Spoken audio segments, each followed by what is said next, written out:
안녕하세요. 시시한TV의 심상만입니다. 오늘 제가 할 이야기는 그 보수 유튜버 그 지식의 칼님의 제가 썸네일을 보고 한번 들어가서 무슨 이야기를 하나 궁금해서 한번 봤어요. 근데 이제 그 내용은 그래요. 신종 코로나 바이러스가 이란 명칭을 정부가 중국 눈치를 보느라 우한 폐렴이라 부르지도 못하게 한다고 굉장히 비아냥거리는 것을 보고 제가 진짜 우리나라 정부가 다른 나라는 다 하지 않는데 지레 겁을 먹고 중국 형님의 눈치를 보고 바짝 엎드려서 그렇게 했을까? 라고 제가 한번 찾아봤어요. 정말 그 우한폐렴이라고 쓰는 매스컴이 세계의 매스컴들이 얼마나 많은가. 그래서 제가 찾아봤는데 어느 나라를 찾아봤냐면 미국, 일본, 프랑스, 이탈리아, 독일 뭐 이런 나라들의 이제 그 뉴스에 나오는 그 신종 코로나 바이러스를 어떻게 부르는가 한번 봤더니 이 사람들이 다 똑같이 코로나 바이러스 또는 신종 코로나 바이러스, 어떤 매체는 사스라고 하는 것도 있더라고요. 그런데 단 한 곳도 우한 바이러스라고 표시한 곳이 거의 없었어요. 뭐 제가 여러 개 찾아봤는데 한두 군데가 놓칠 수 있을까? 근데 아무리 찾아도 없더라고요. 그래서 제가 생각하기엔 이 모든 나라들의 중국 형님이 무서워서 다 코로나 바이러스 또는 사스라고 부르기로 했나? 중국이 너무 무서워서 미국이, 영국이, 프랑스가, 독일이, 일본이. 그래서 우리나라 그 언론들은 어떨까 하고 다 찾아봤어요. 근데 그 최근에는 그 우한 폐렴이라고 부르는 그 우리나라 매스컴이 단 한 곳도 없었어요. 근데 며칠 전만 해도 그 보수 유튜버 지식의 칼님과 똑같은 생각으로 쫄지 마! 그러고 조선일보, 중앙일보, 동아일보는 우한폐렴이라고 썼더라고요. 근데 그 새 매체도 중국 형님의 그 무서움을 알고 바짝 엎드려서 그 우한폐렴이라는 말을 안 쓰고 신종 코로나 바이러스로 바꿨을까요? 제가 이걸 찍으면서 이건 무슨 애들 장난도 아니고 어떻게 저런 것을 가지고 꼬투리를 잡아서 정부를 비판하거나 문재인 정부를 비판할까 이런 생각을 하면서 좀 웃었어요. 제가 이제 상식적으로 우리가 어렸을 때 아이들이 별명을 많이 불러요. 너는 뭐 악마니, 너는 뭐 깔치, 너는 꽁치. 그런데 이 별명들이 다 긍정적인 게 아니잖아요. 다 그 사람이 안 돼 보이는 점, 약점, 아니면 이름에서 안 좋게 부르려고 하는 거. 그런 경험이 있으신 분들은 알 거예요. 내가 명칭을 부를 때 나도 상처가 되는구나. 별명을 들어도 내가 상처인데 라는 생각을 할 거예요. 제가 예를 들을게요. 초등학교 아이가 있어요. 그 아이가 이름이 동철이에요. 근데 동철이가 어느 날 푸세식 화장실에 가서 발을 잘못 뒤져서 그 푸세식 화장실에 빠졌어요. 그러면 그 아이는 다음날 이제 학교에서 소문이 날 거잖아요. 그 아이는 그 이름이 동철이가 될까요? 아니면 별명이 똥철이가 될까요? 대부분 아무래도 똥처리가 될 확률이 90%가 되겠죠. 그 아이는 그 별명이 어떨까요? 들어보면. 또 예를 한번 들어볼게요. 만약에 한국 서울에서 이 바이러스가 발견됐어요. 그래서 세계 여러 곳으로 퍼졌어요. 그러면 세계 여러 곳에서 몇 년이 지나도 서울폐렴 이렇게 부르면 이 서울폐렴이라는 그 단어가 긍정적일까요? 부정적일까요? 우리가 이걸 보면 알아요. 그 얼마 전에 2011년도에 후쿠시마에서 그 원전이 폭발이 됐어요.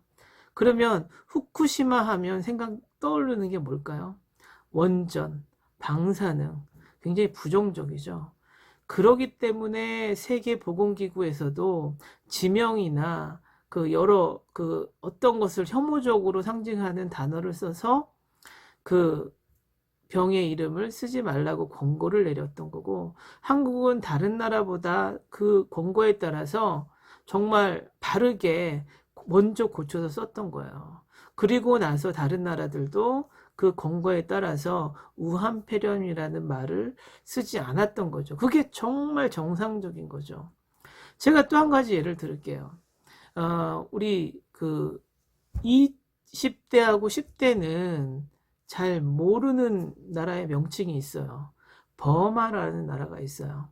그런데 이제 30대, 40대, 50대는 버마라는 나라를 굉장히 잘 알아요. 왜 그러냐면 우리가 그 전두환 대통령 시절에 버마에서 아웅산 테러, 그러니까 우리나라 강요들이 15명이 죽는 엄청난 비극적 테러가 일어난 적이 있어요.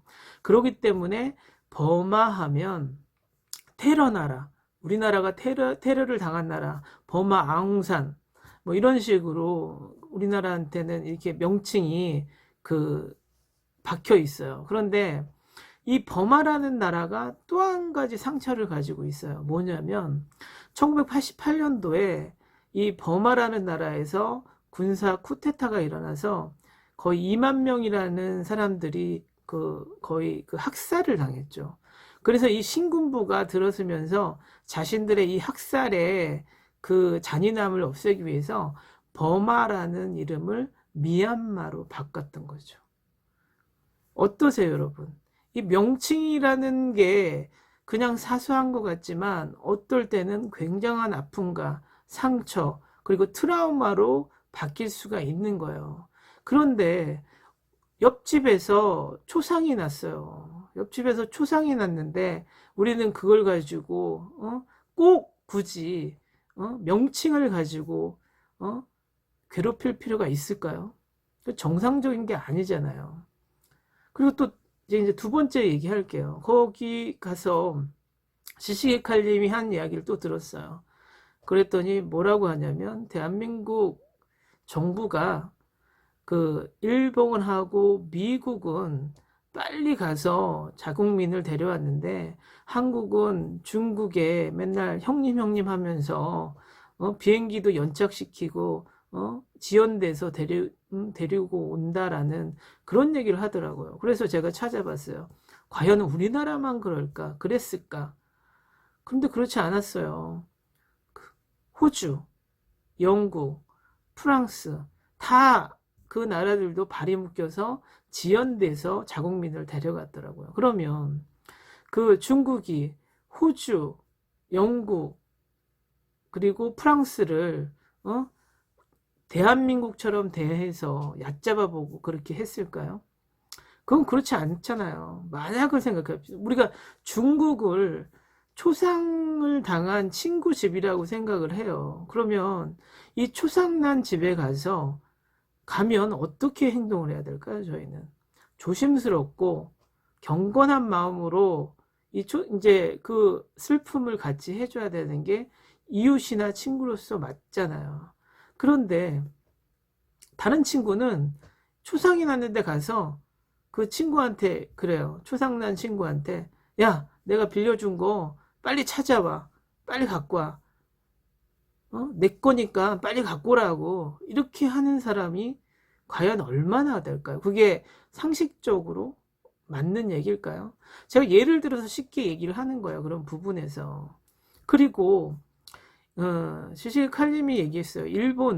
미국은 재빨리 가져왔다. 근데 일본 사정을 들으면 그게 정말 재빨리 데려간 게 맞는 행동이었을까? 일본의 그 사정을, 국제적인 사정을 지식의 칼림은 잘 모르는 것 같아요. 지금 일본의 사정이 굉장히 국내 사정이 정말 정치적으로 어려워요. 아베가. 왜 그러냐면 벚꽃 스캔들이라고 들어봤어요? 아베가 비리를, 그러니까 지금까지 정부에서 주관하는 행사를 자신의 지역구에 있는 사람한테, 그러니까 보면 불법 선거 운동과 같은 짓을 했기 때문에 그게 굉장히 화제가 됐어요. 두 번째, 이제 원전 문제가 계속 터져요. 이것을 방사능을 어떻게 할까, 올림픽을 어떻게 치러야 될까. 이제 원전 그 방사능에 대해서 세계 여러 나라들이 문제를 제시하기 때문에 그것도 골치가 굉장히 아프고, 지금 신종 코로나 바이러스가 창궐하기 때문에 일본은 그 아베가 정말 사활을 걸었던 도쿄 올림픽이 열릴까 말까 그 정도로 지금 심각한 상황이에요. 그리고 또 측근들이 카지노 비리를 저질러서 되게 힘들고, 그리고 르노 회장이 그 일본에서 탈출하는 바람에 엄청나게 지금 일본이 어지러운 상황, 정치적으로 어지러운 상황에서 아베는 예전 같으면 항상 그랬어요. 국내 사정이 어려울 때는 항상 밖을 공격해서 국내 사정을 잠재웠죠. 그 타겟이, 1번 타겟이 북한이었어요.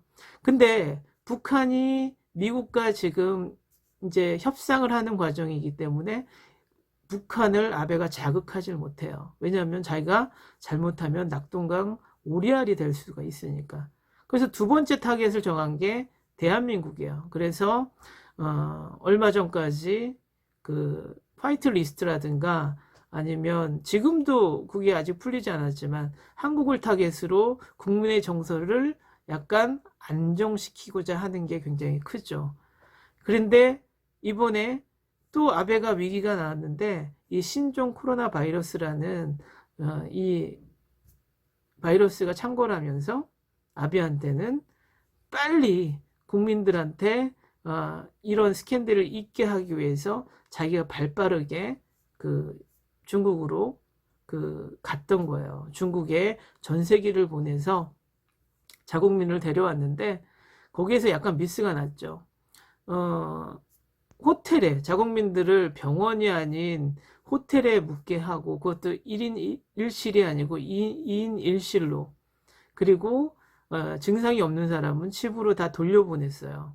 근데 무증상 환자가 있는데도 불구하고 집으로 다 돌려보냈고, 지금 그 페리호에서 엄청나게 지금 100명이 넘는 환자가 나오기 시작을 했고요.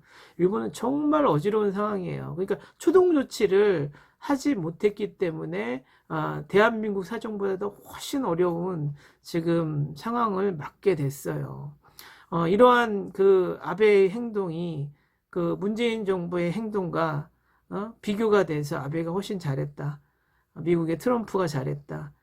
이렇게 얘기하는 것은 지금 인류가, 전 세계가 이 코로나 바이러스 때문에 힘들어 하는데 그걸 가지고 정부를 비판하고 조롱하고 이런 것은 정말 페어플레이가 아니라고 생각을 해요, 저는.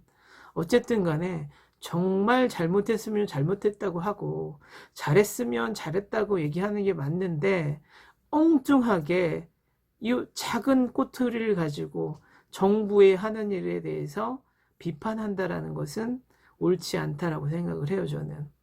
어쨌든 오늘은 이 우한 폐렴을 우한 폐렴으로 부르지 못했다고 불만이 많았던 지식의 칼림에 대한 이야기를 한번 해봤습니다. 오늘은 여기까지 하겠습니다. 여러분의 구독과 좋아요는 저에게 큰 힘이 됩니다. 감사합니다.